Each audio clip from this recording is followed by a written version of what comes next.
Hello everyone and welcome to Doom Productions. We make feature films and videos about filmmaking. And today, I'm going to be talking about our movie, The Bell Rings, from an acting perspective.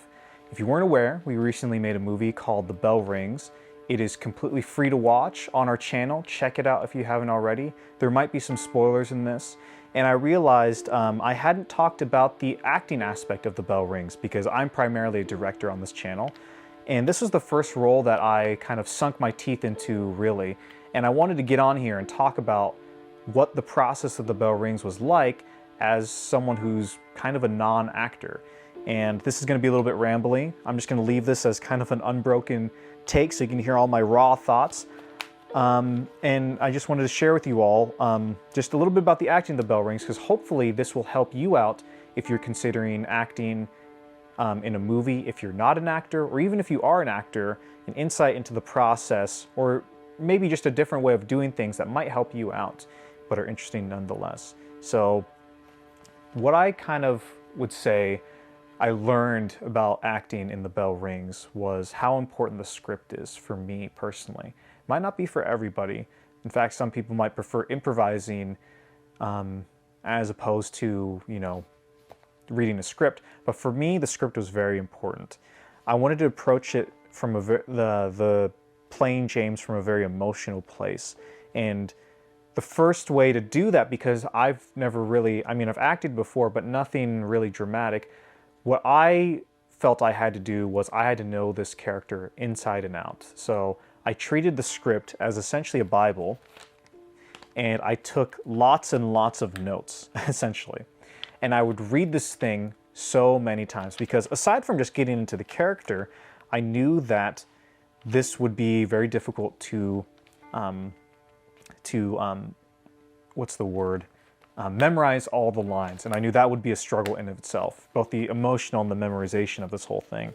So leading up to shooting, once I got the script, leading up to shooting, I read this thing about, not exaggerating, at the very least 5 times a day leading up to shooting. I did that because I wanted to know all the beats in the movie. I did it because I wanted to have those words regularly in my mind, so when it came time to memorizing them, it came to me a little bit easier, and both of which actually helped out greatly. During the movie, which I couldn't even necessarily do on my own movies that I direct, I knew which scenes were associated with their scene numbers. And there are, let's count, 104 scenes in this movie. And I was able to tell, at the time, I could tell you that scene, 83 had this moment in it because I just read this so many different times. It also helped a great deal when it came to memorizing lines. And it wasn't just reading when it came to reading the script. The first thing I did was I wrote my character's name up there. I took a couple of little notes on the first page, but I destroyed this thing. I'll put up pictures so you can see it, but I absolutely annihilated the script. It's bent, it's folded, it's messy, there are scribbles all over it, and my process came down to writing a whole lot, which I didn't, expect. A trick that I did, I did a couple different passes if you look through the script. I have some stuff that's written in green, I have some stuff that's highlighted, I have some black text, I have red text that I've written in there, I have scribbles, I have scratches, I have all sorts of wild things. There is a organization to this chaos, so to speak. One thing I would do is as I went through the script, on one side of the page, I would write down, right next to James's lines, I would write down the meaning of the lines as I said them. So look at this one, for example. James says, we don't really have much. On the side of that, I wrote down, we don't have much food to spare. We don't have any food, leave us alone. I wanted to write down in different variations, what does that line mean? We don't really have much. Or some of these other lines, if you look into it. Even lines as trivial as just, what is it? Or, I don't know. I wanted to write down the intention of that line in the margins, along with 5 different variations of ways that I could say that.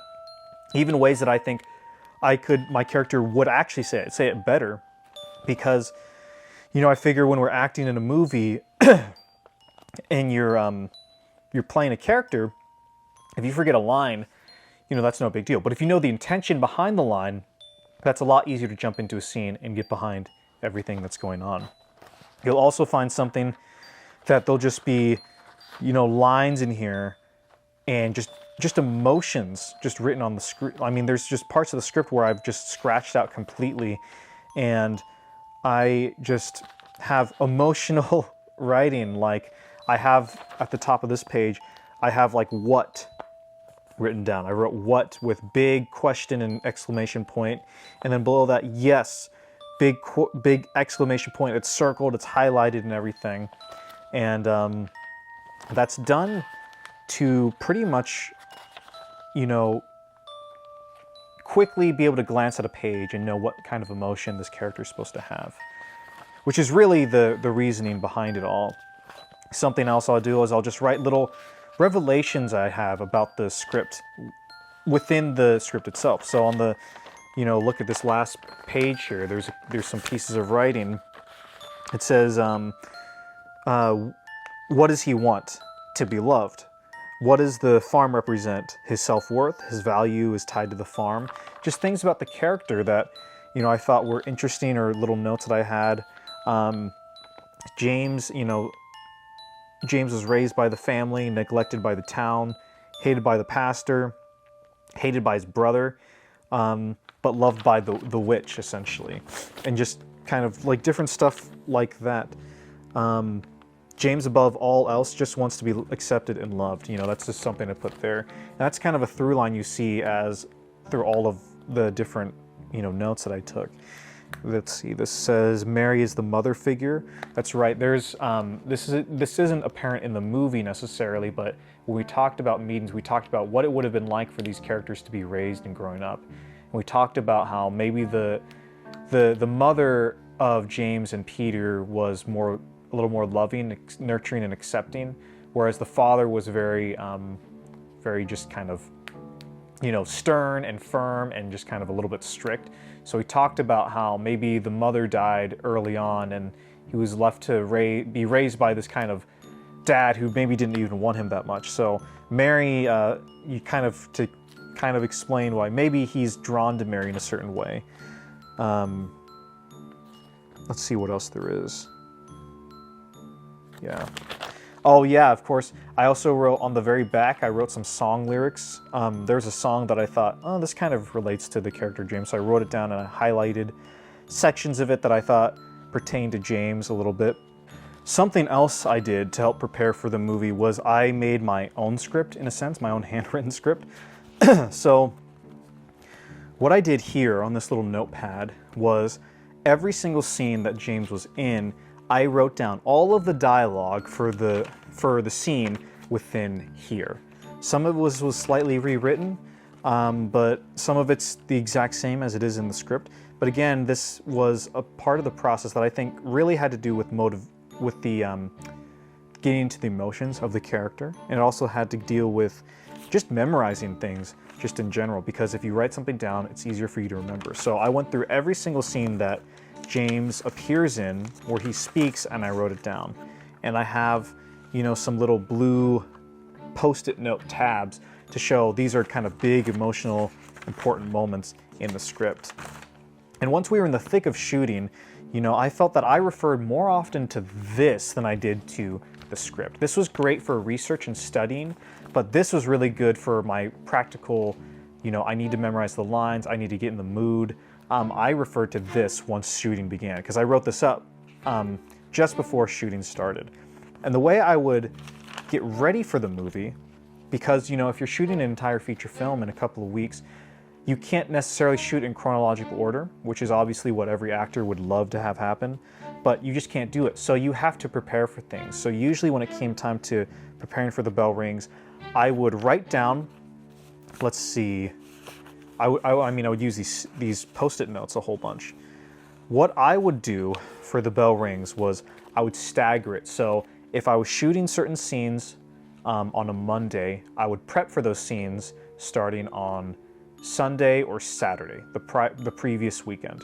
And then any scenes I needed to do on Tuesday, I would prep for on Sunday or Monday. So you kind of see there's a 2-day buffer. And the way I kept track of it all was I had these sticky, or these post-it notes. So this one says Wednesday, scene 12, 32, 34, 45, short. And I highlighted the emotional scenes to let me know that those are kind of big emotional moments. And if there were any notes, I would write down something down below, like it says a shorter scene. But if this was, since this says Wednesday, that means on Tuesday and Monday before this, I was reading these scenes over and over and over again. And I was making sure I was getting in a headspace to prepare for those emotional scenes and highlighted in green. Another example for more of a packed day, this says Tuesday, scene 90, 93. That one's crossed out so I can't see what we shot that day, but 74, 84, 104. I have some highlighted passages. I put in the margins right here, big emotions, emotional, scared, emotional, angry. I just kind of wrote down in general, very basically, how he needed to feel. Because sometimes it can be overly complicated if you're thinking about too much, if you're thinking about the nuances of your character, of your backstory. What I found helpful more often than not is just those basic raw emotions that every human feels, which is angry, sad, happy, scared, stuff like that. I'd write down in here. And so I saved a bunch of these. In fact, yeah, I see a couple of Wednesdays, a couple of Mondays, and yeah, that's kind of how I guess in a more logistical terms, prepped for The Bell Rings when it came time to shooting it in the middle of production. I'm trying to think of what else I learned about acting when it came time to this, but I guess any advice I'd give to an actor or someone who's about to jump into a role is read the script over and over and over again. The script is your best friend. If you read the script at least 5 times a day leading up to shooting, it's going to be easier to memorize your lines, and it's going to be easier to know where your character should be in any given scene. I wouldn't have been able to do half the work I was able to do on The Bell Rings if it wasn't for just reading this thing over and over and over again. It might be tedious, it might be boring, but remember, you're playing characters, and characters are real people. Characters have a rich history, they have wants and desires and needs, they have things that they're going through, and you owe it to that character, to that fellow human being, just a sign of respect to get to know them, because you're going to be playing them, and you have to be protective of them and their story, because no one else will tell it. And if you tell it terribly, if you don't come prepared, that's like, writing a paper without doing any research. That's like, it's not representative of that character, and it's a lie. But by that point, it's just making to pretend, and I think that's the real difference between great actors and not great actors. I mean, I believe anybody can act, but I think great acting comes down to just doing your research and protecting your character.